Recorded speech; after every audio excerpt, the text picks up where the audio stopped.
Hello from the BBC World Service and welcome to the latest edition of the Documentary Podcast. Every week we bring you a range of stories from our presenters and reporters across the world. If you have the time, please rate the documentary on your podcast app and leave us a comment.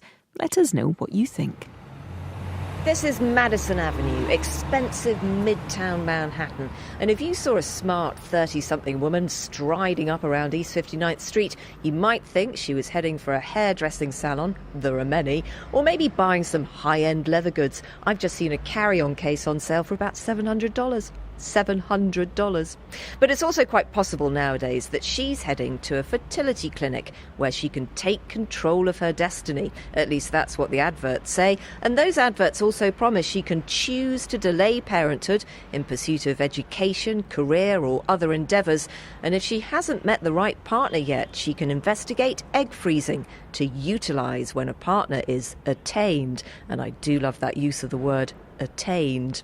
I'm Fee Glover, and in this, The Great Egg Freeze for the BBC World Service, I'm making a personal journey into the growing trend of egg freezing, a technology which first emerged in America in the 1980s, but is now available to women all over the world, even via some work benefit schemes.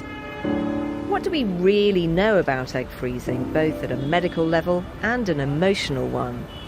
I'm now outside one of New York's foremost fertility clinics here on Madison Avenue, and inside is Dr. Alan Copperman. He's the team leader, and he's observed the extraordinary growth of egg freezing technology from the inside.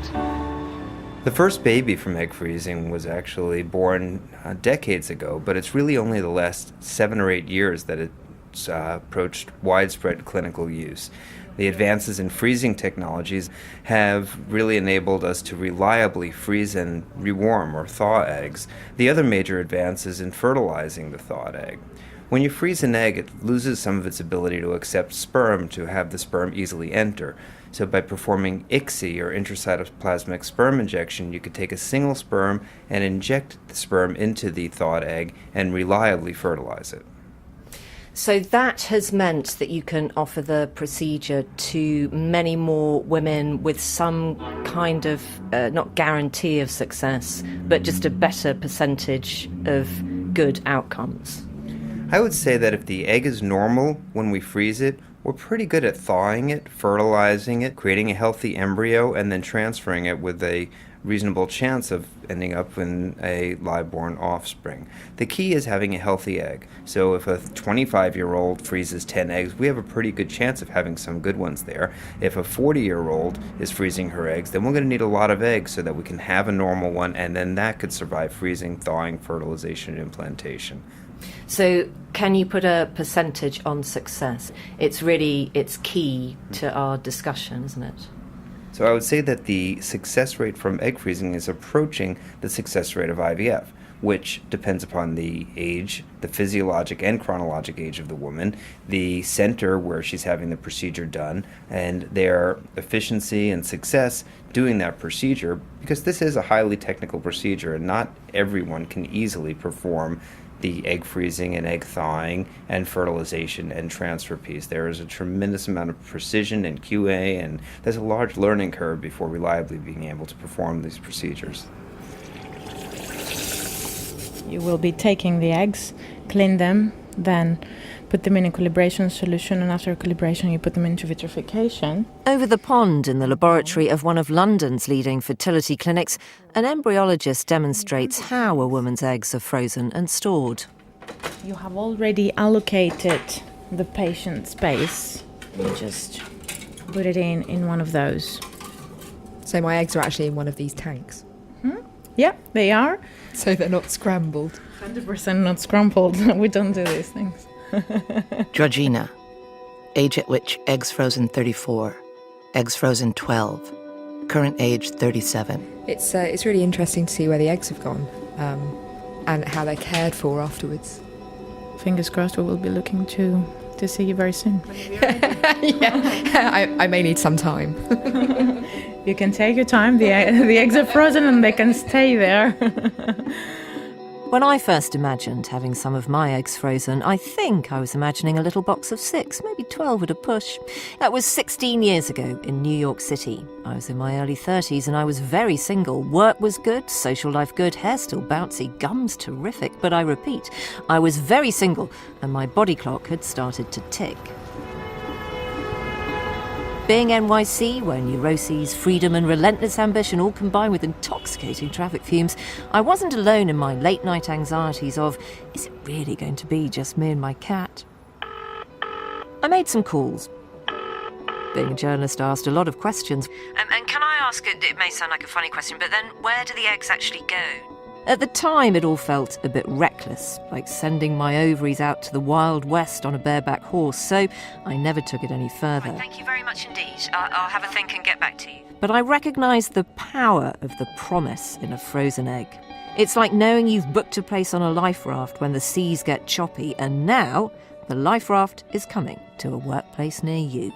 Beautiful offices, free food, and now frozen eggs. Women working for Facebook and Apple are being offered the chance to have their eggs frozen. In January 2014, Facebook CEO Sheryl Sandberg announced that US employees would be covered for up to $20,000 if they chose to have their eggs frozen. There's a young woman working at Facebook who had got cancer. She came to me and said, that means I won't be able to have children unless I can freeze my eggs, and I can't afford it. And then we looked at each other and we said, well, why would we only cover this for women with cancer?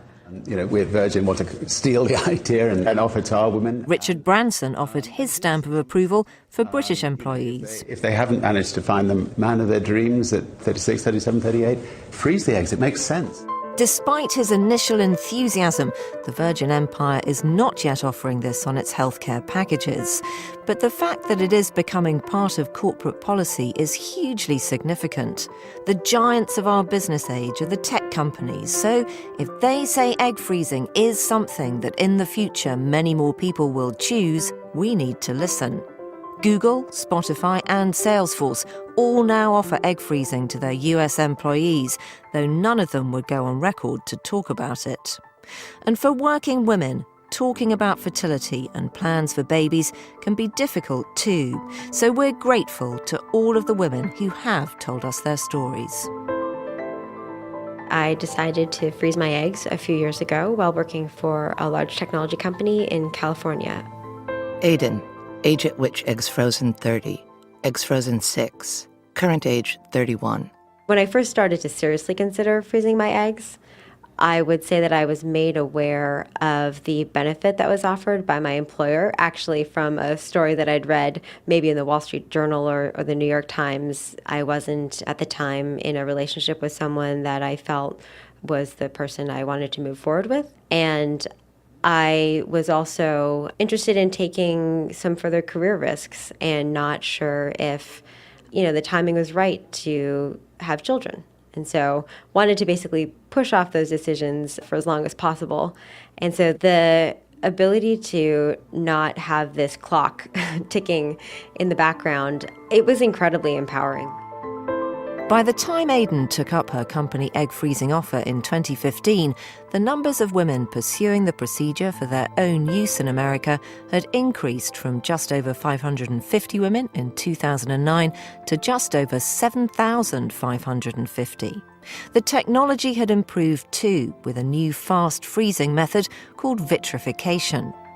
As more tech companies began offering the benefit, a new market emerged. Employers and employees needed a middleman, a broker, to draft contracts and match women with doctors and clinics. My name is Karen Ajmani, and I am the president of healthcare services at Progeny. Progeny was one of those companies, born in 2015 and billed by its former CEO as the Uber of the fertility industry. You might want to rate this interview. Employers look at this and they realize this attracts and retains their workforce, and that is important. It also sends a cultural message throughout the organization that they recognize and support women in their workforce. I'd say those are driving incentives that cannot be discounted. Can you talk me through the process where I phone you up and say, I'm the CEO of a small tech company called Fee Bubble in London, and you would say what?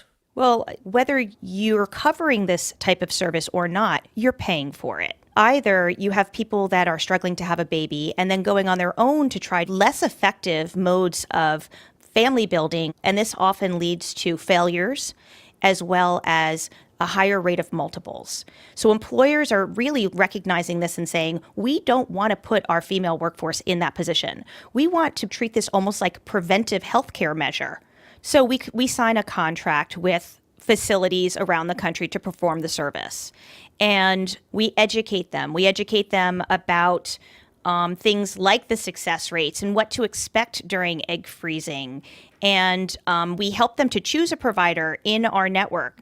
I mean, this is not just a primary fertility issue. This is for people who say, I'm going to get a job and I'm likely not going to be able to have my first child until I'm 34, 35, and I want 3 children. You know, I have 27-year-old eggs, so to speak, in the freezer. And so that's really what we're seeing. This is like an insurance policy for people. And if this is an insurance policy, and if you're offering a woman peace of mind and a safe place to store her hopes and dreams, you have to be pretty sure you can guarantee the outcome: a baby. The first ice baby born from an egg frozen through vitrification was in 2010. 2 years later, the experimental label was lifted on egg freezing by the American Society for Reproductive Medicine, but there was a disclaimer. There are not yet sufficient data to recommend egg freezing for the sole purpose of circumventing reproductive aging because there are no data to support the safety, efficacy, ethics, emotional risks, and cost-effectiveness of oocyte cryopreservation. Marketing this technology for the purpose of deferring childbearing may give women false hope. I had thought about it for about 2 years, and I think I'm very, typical of most women who start thinking about the egg freezing process. I was single, I had a decent job, and I just was not meeting anyone, and I was getting, older and older. Brigitte, age at which eggs frozen 39, eggs frozen 11, current age 44. You keep thinking, things are going to work out. This idea of motherhood that I've always had is going to materialize. And when it doesn't, and when the years march on, that's when I really decided that I needed to take some action. Since she froze hers, Brigitte's become the poster girl for egg freezing in the US, launching the first online cryopreservation community. I'm so pleased that women who are younger are starting to say, hey, I have some options. I want to exercise these options. And, had I been given the opportunity in my early 30s or even late 20s, it would have taken a huge, immense load off that, I had these eggs on ice. I could use them when I wanted, and I could move on with a career and move on with meeting men at, a time I wanted to. What advice were you given when you actually had your eggs frozen, Brigitte? I mean, were the worst case scenarios really discussed as much as the best case scenarios? Believe it or not, not a lot is discussed when you actually get to the clinic. And that is, something personally I've struggled with. I have 11 eggs frozen. I know this is not a guarantee. That being said, I do have a possibility with 11 frozen eggs. Whereas, had I not frozen my eggs, I would, at the age of 44 right now, really have no options. Unfortunately, we're at that point where we kind of need to rely on something that, is not a sure thing, but, maybe will provide a bit of relief or opportunity. So we've come to the Create Fertility Clinic, which is in Cheapside, in the heart of the City of London. I can just see the top of St Paul's Cathedral behind me. Create Fertility is the largest private fertility clinic in Europe. We're going down to -1, and all of the people who are coming into this building, smart city worker types. Just for the record, I'm inappropriately dressed. I'm Geeta Nargund. I'm Medical Director of Create Fertility. So, Dr. Nargund, you have said that egg freezing is the second wave of emancipation for women after the contraceptive pill. Now, is this, from your experience and your expertise, a really proper moment in time for women's fertility? I think it is very important for women, and I believe that egg freezing can give women an opportunity Nature has created gender inequality when it comes to reproduction. For that reason, if women are not ready, and I see this in my medical practice all the time, women who haven't got a partner, they are actually in their mid to late 30s, who feel the clock is ticking faster and they don't want to lose out on being a mom with their own eggs.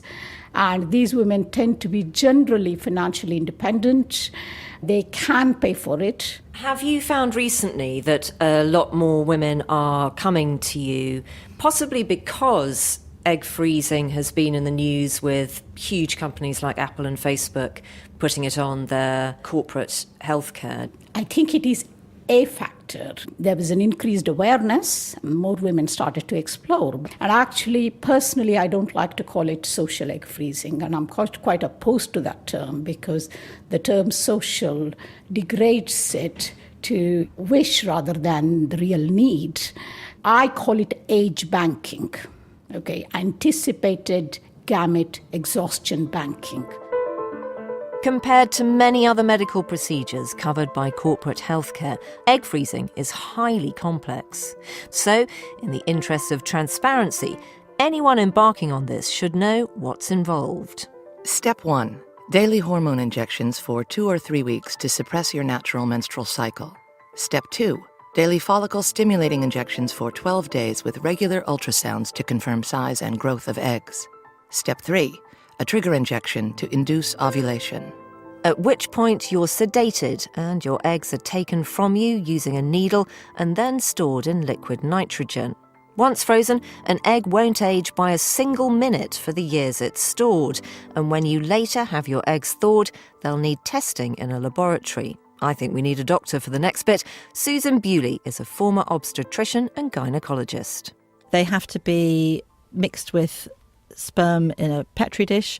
You have to then have a timed embryo transfer, and it might not work the first time. You might have to do it a second time or a third time. But these are procedures using transvaginal ultrasound, and timing it quite often to suit a clinic might require timing your ovulation with injections and things as well. So it's not straightforward, and you're also putting the embryo back into an older body, so you're getting the biological response of an older body which is not so capable of handling a pregnancy as a younger body.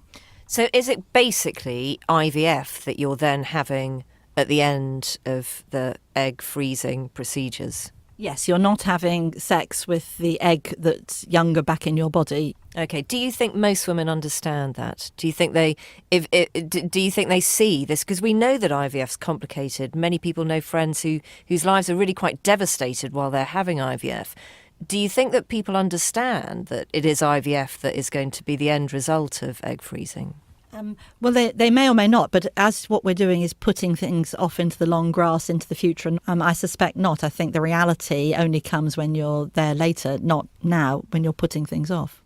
I actually had heard some very scary things about hormones you needed to inject into yourself, and I had no idea how they got the eggs out.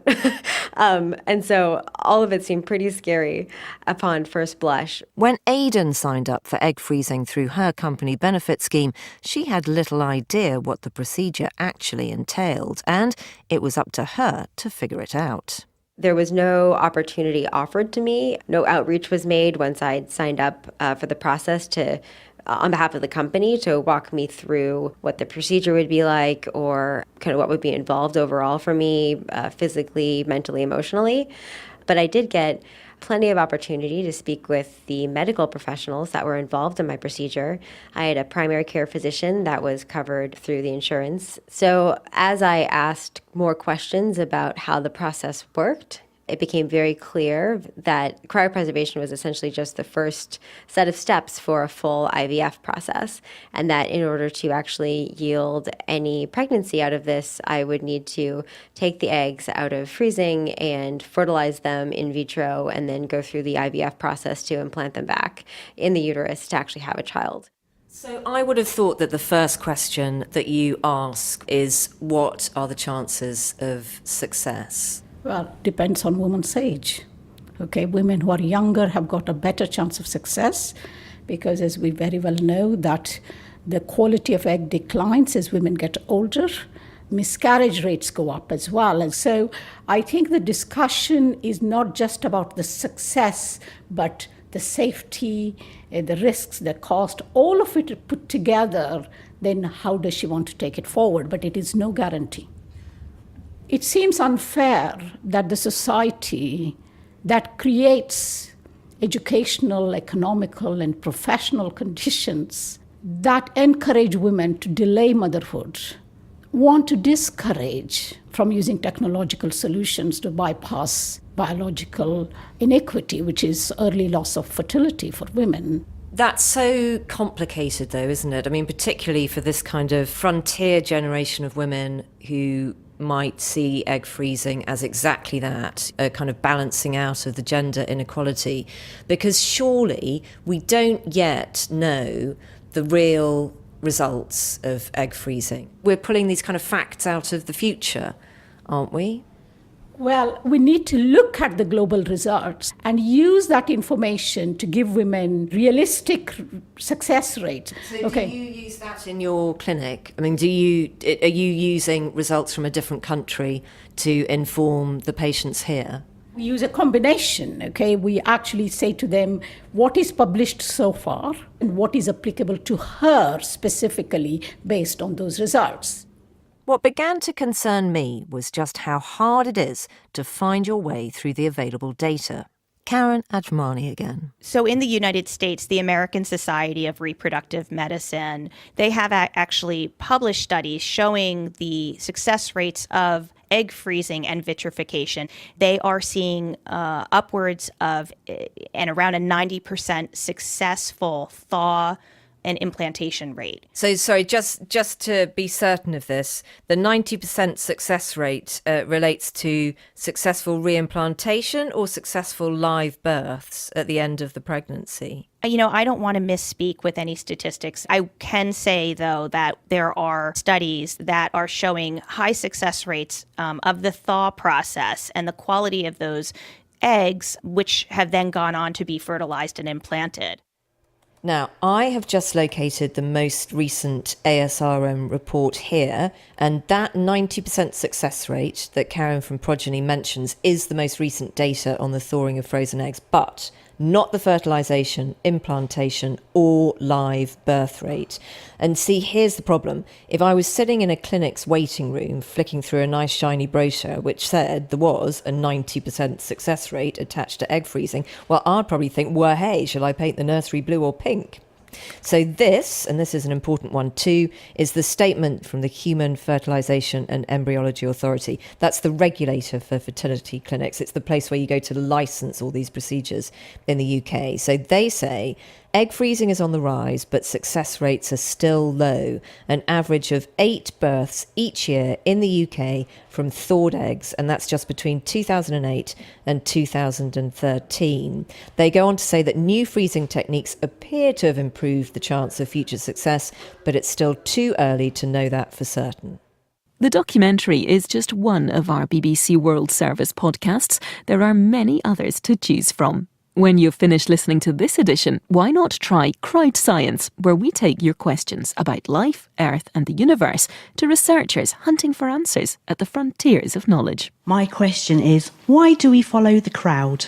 Okay, and I want to know what inspired you to ask this question. Well, I was watching a drama on the television about people joining extremist groups, and I wondered what it was that sort of like influenced them when they sort of appear to come from stable backgrounds, loving families, etc.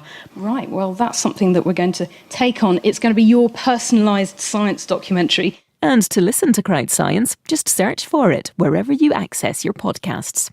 Now, let's return to the documentary. I'm Fee Glover, and this is The Great Egg Freeze for the BBC World Service. When you come for your egg thaw, we'll put you in one of these. This is the egg. You can see the little tuber nuclei.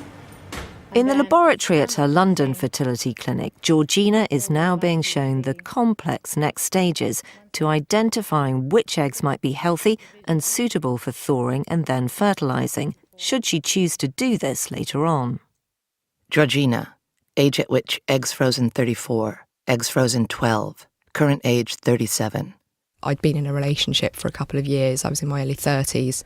I was worried that maybe things weren't moving particularly quickly and it was starting to affect the way I thought about things. So I thought maybe what I should do is get my fertility checked out and thereby take some of the pressure off because maybe I'm worrying about nothing. I'd seen an advert that suggested that if you were willing to donate your eggs, which I'd come to the conclusion that I definitely was, you could get money off having your eggs frozen. The donation element was kind of nipped in the bud pretty early on, but it was just one of the factors that sent me to that clinic. Do you mind me asking about that kind of the fertility assessment? So what happened was I had a blood test that looked at AMH, which is a hormone which apparently relates to your egg numbers. And I just got a computer printout in the post. And the printout just literally had 3 ranges on it and a number. And I believe that the normal range for my age at the time was, it was something like between 6 and 10. And the number on the bit of paper said 2. There wasn't an explanation, there wasn't sort of context around it. So I went on the internet and I think, I was 33 at the time, and the suggestion based on the graphs on the internet were that my ovaries were, 10 years older than the rest of me, which obviously instilled a level of panic.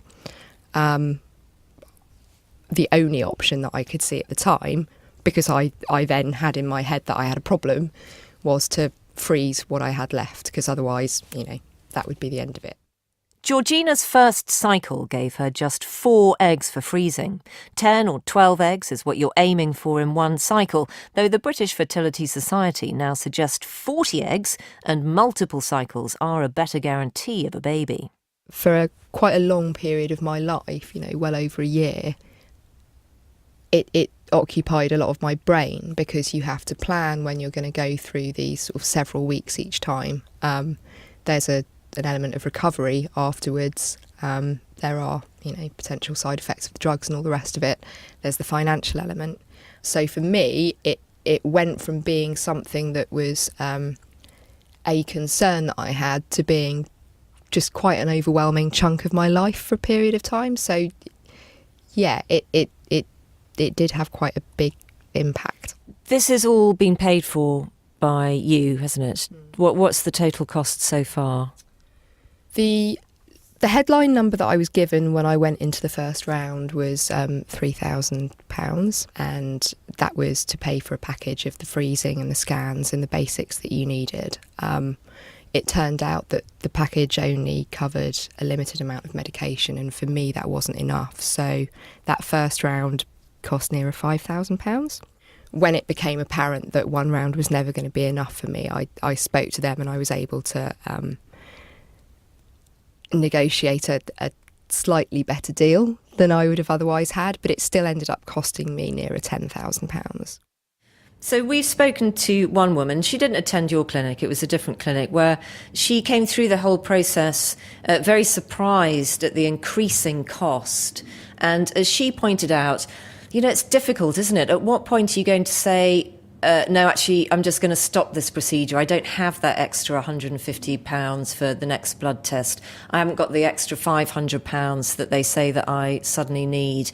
I think she felt she was in a vulnerable place when she discovered that a lot more money was needed to get her where she wanted to be. Yeah, well, look, the important thing is to give the full cost to the patient and to tailor the injection protocol for her. So if we tailor from the beginning, because there are lots of prediction factors that we can use, like her age, her egg reserve, as we have calculated. If we use those prediction factors and tailor the dose for her, then we are more likely to achieve the success when it comes to the quality and quantity of eggs that we would like to obtain for freezing in one cycle.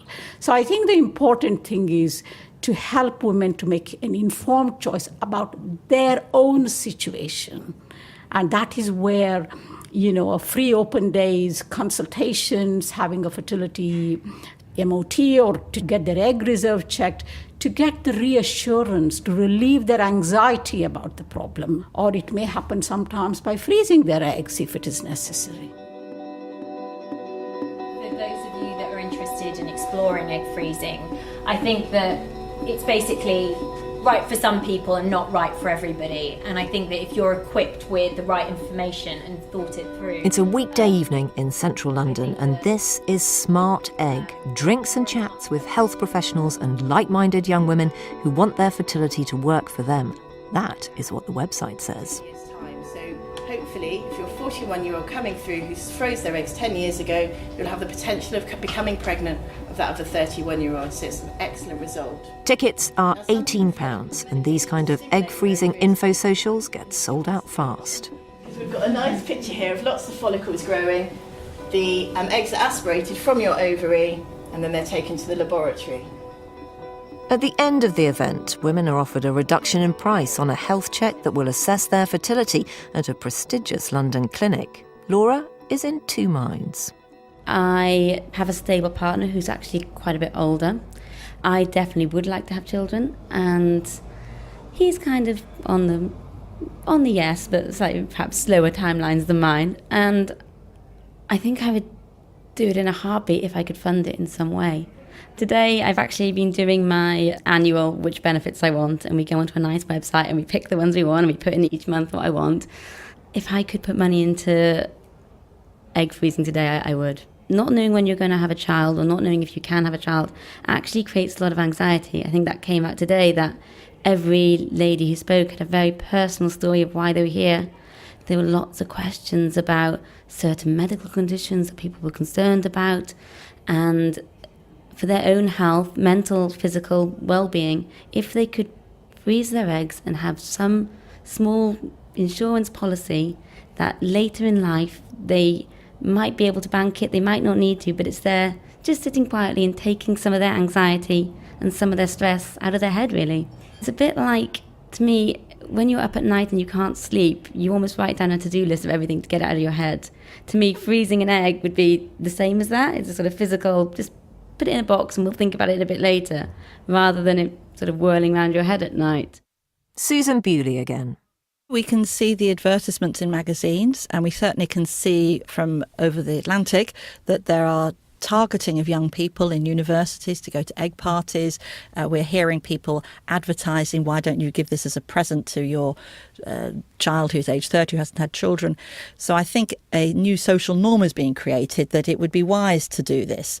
And I think the presentation of it as insurance is wrong. It's actually a kind of gamble on planned infertility, which seems a challenge to biology. So is your particular concern that egg freezing is now being targeted essentially what is a non-childbearing arena for most young women? I think there's two problems. First of all, we're not arming young people with the information that will carry them through life, that they'll know before they hit meeting a doctor and facing, the difficulties and the intense work it takes to get a pregnancy and the very high failure rate of IVF. It's because I've seen pregnancies in later life, postmenopausally with ovum donation in 40 and 50-year-olds, and I've seen women very ill, nearly dying and having very premature babies or losing them. That's made me think this is not a straightforward thing. We're pushing the physical capability of the body. Given that America is ahead of most of the world in sheer numbers of women who've taken this gamble, what are fertility experts like Dr. Copperman in New York actually telling women about the gap between expectation and reality, particularly for older women? What do you say to women about the age at which they should use their thawed eggs? I mean, presumably there is a scenario whereby somebody comes to you at the age of 25, you take out very healthy eggs, and she comes back to you when she's 45 and says, right, I'm ready to start a family. Is there an age limit at which you say, do you know what, I think you're too old to be starting this family? Is 50 too old? Is 55 too old? Do you have a say in that? You're asking a great question. Just because you can do something, it doesn't always mean that you should do something. And there is some social responsibility, and we do have society guidelines. Actually, we're supposed to not be transferring embryos into a woman after she turns 55, and up until recently, it was up until the age of 50. But if you're going to be performing embryo transfer into a woman who's in her 5th decade of life, I think it's imperative that we make sure that she has good health, and she's had a mammogram, she has good support systems, she has had her annual examination and clearance from a qualified healthcare professional, and a 50-year-old can very well be healthy and may very well have the time and the resources to be the best mom that she can be, and maybe that wasn't the case when she was 40 or 45. So we don't judge, we follow society guidelines, and the goal at the end of the day is not pregnancy at all costs. It's to help moms and help couples have the family of their dreams. Have you met a baby of a woman who you've treated with egg freezing yet? Have you had buggies pushed in here? Dr. Allen, meet the results of your work. There are few things that are more satisfying professionally than that moment when somebody comes in to the office pushing that buggy or just passing by on the street, and you know that this technology that wasn't available, certainly when I was training, suddenly is being used to help women have the baby that they never could have had.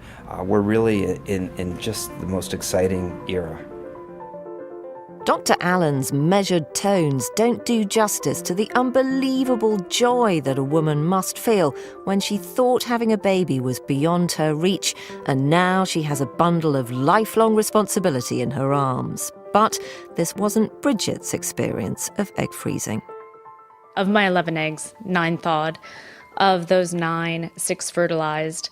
And from the period of, it was about 5 days, my 6 embryos turned into 1 embryo that was available for testing. And I lost it. And I think that I went in so sort of positively thinking I'll at least have 2 embryos, one sort of I'm going to use and one in reserve. When I first spoke to Brigitte, she had just decided to try thawing her eggs. Genetic testing for abnormalities can only happen once an egg has been defrosted and fertilized.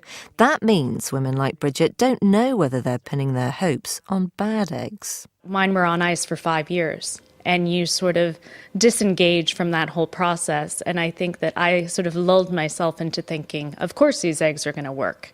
And now that I'm in this position of something potentially not working, it's devastating. And I can't at this point retrieve any more eggs. But despite stories like this, public interest in egg freezing just keeps growing. In a recent UK poll by the Liminal Space and ICM, 84% of young women aged 18 to 24 agreed that egg freezing is justifiable to improve opportunities for career progression, and 37% said it should be a corporate benefit. And if the saying goes that when America sneezes, the rest of the world catches a cold, when Silicon Valley presses play, a lot of people start dancing. In other words, what the big tech companies do may get copied by the small startups. I'm Tushar Agarwal. I'm the co-founder and CEO of Hubble. You are one of the first companies that we could find in the UK who is looking at putting egg freezing into some kind of corporate healthcare plan.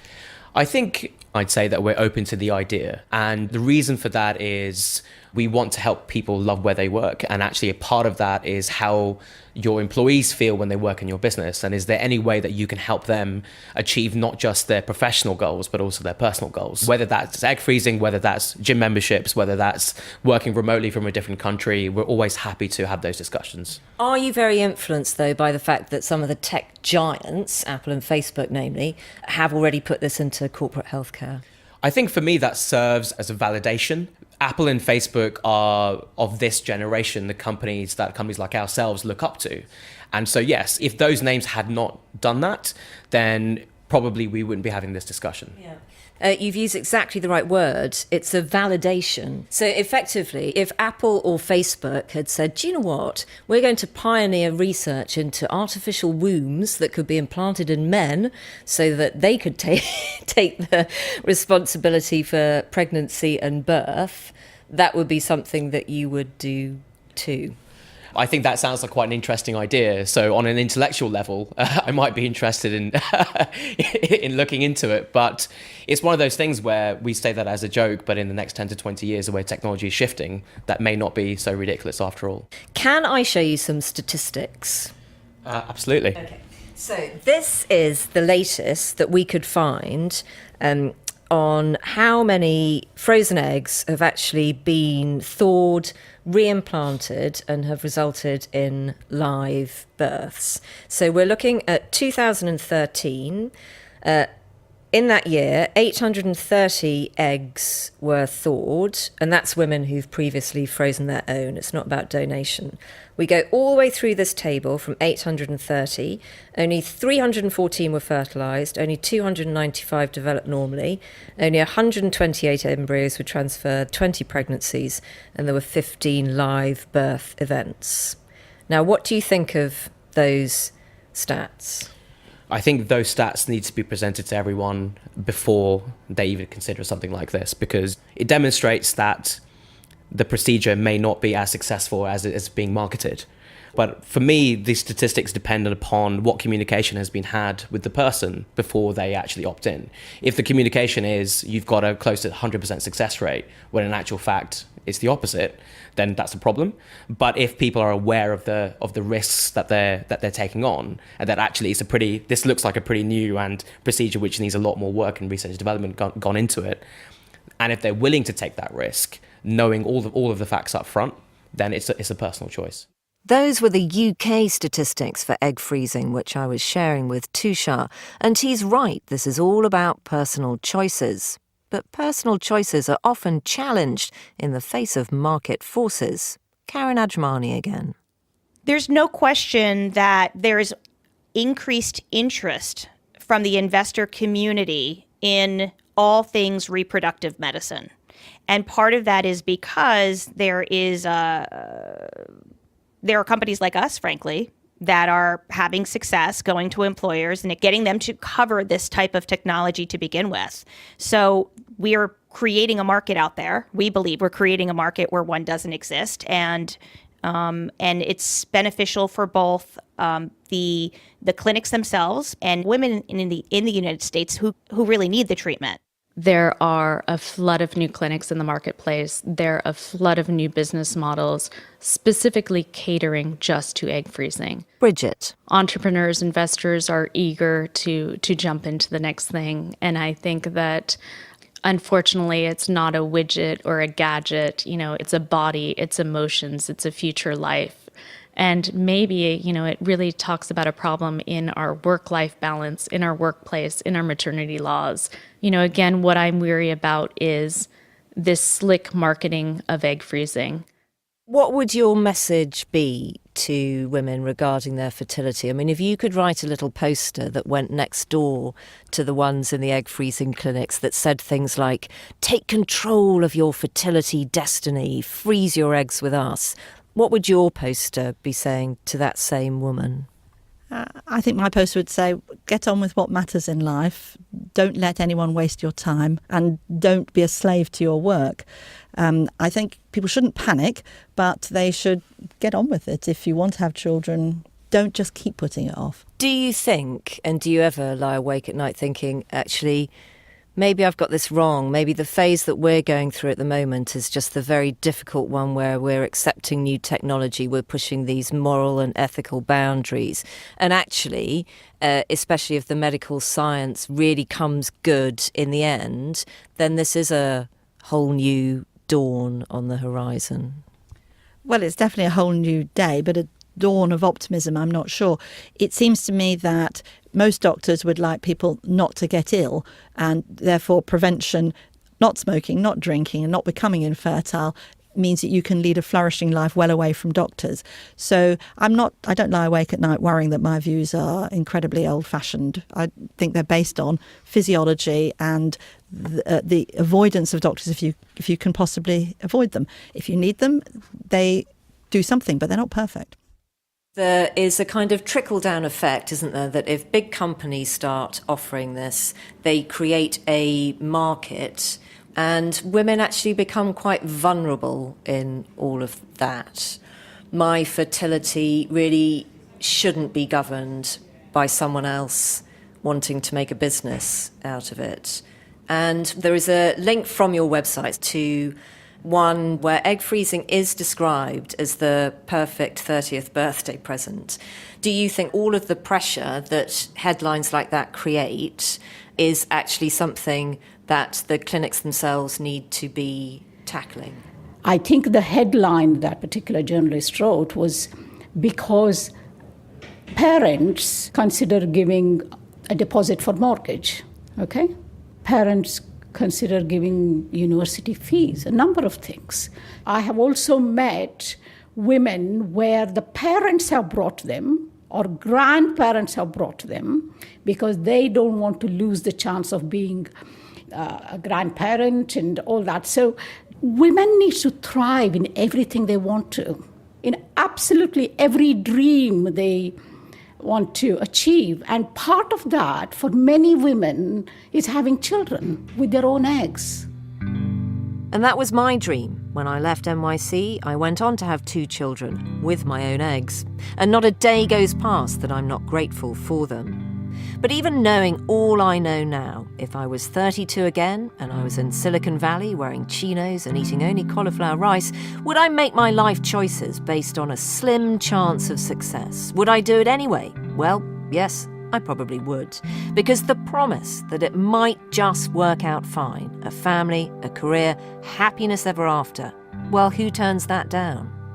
It's more empowering to be able to try something and go through with it. And if it's an option down the line, that's great. And if it's not, well, at least we tried. Whereas if there was never the option provided or the option wasn't taken up, at least there's an option. And if it turns out that we had greater hopes that that option would work out, then turn out to be medically viable, at least we got the chance to try. In the future, egg freezing may well mean that a whole generation of women can have more of a say about when they have their children. But it still doesn't address access to decent childcare, a confident return to work, the fact that an employer might look at you in a different way because you have a womb, and the bloke doing the same job, probably for more money, at the desk next to yours, doesn't have all of this placed upon him. Do you feel the reassurance that you were presumably seeking when you first went to the clinic, what is it, nearly 5 years ago now? Do you feel reassured that your eggs are out there waiting for you, it's all going to be okay? No, what I feel is that in the event that I find myself in a position to try and fertilise one of my eggs, there's a chance that it will be successful. It's certainly not a big chance based on what I've been told. I think I was told that there was something like a 30% chance of success of fertilising one of my eggs because I ended up having 11 or 12 after the 3 rounds that I went through. And that's obviously a 30% chance of successful fertilisation, not of carrying it or any of the other things that are associated with having children. So it's a chance, it's not any kind of insurance policy. It is now becoming more and more common that these procedures are put on private healthcare policies amongst a certain group of companies. As a successful and ambitious young woman, does it make that kind of company more attractive that they offer this kind of procedure? I don't think that's necessarily a benefit that shouldn't be offered, but I think there needs to be a lot more education that goes along with it, so that actually people don't find themselves in a more difficult position leading their lives in a certain way, so that actually in the end they don't get what they think they're going to get from it. But having the eggs frozen and there doesn't make you feel more positive about the future. You're saying exactly the opposite. I think the issue is the statistical probability of success, and the statistical probability of success is a low one. So for me, I'm not in a mindset of going to say putting all my eggs in one basket. I can't say that. No. Do you know what, Georgina? At some stage, somebody has to say it. I give it to you. The kind of people who are going to do really, really well with egg freezing are the kind of people that have loads and loads of eggs and don't have a fertility problem in the first place. So I find it difficult to believe that represents most women who are undergoing this procedure. That's the issue. And that is Georgina's story. From April 2018, the most recent data on egg freezing in the US and in the UK will be available. Since we made this documentary, Brigitte decided to try an egg donor, and she is now pregnant with her first child. We wish her all the luck in the world. I'm Fee Glover, and this was a testbed production for the BBC World Service. The producer was Sarah Cudden.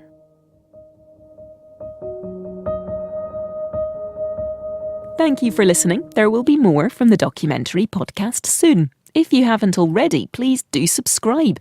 And don't forget, do try our other BBC World Service podcasts too.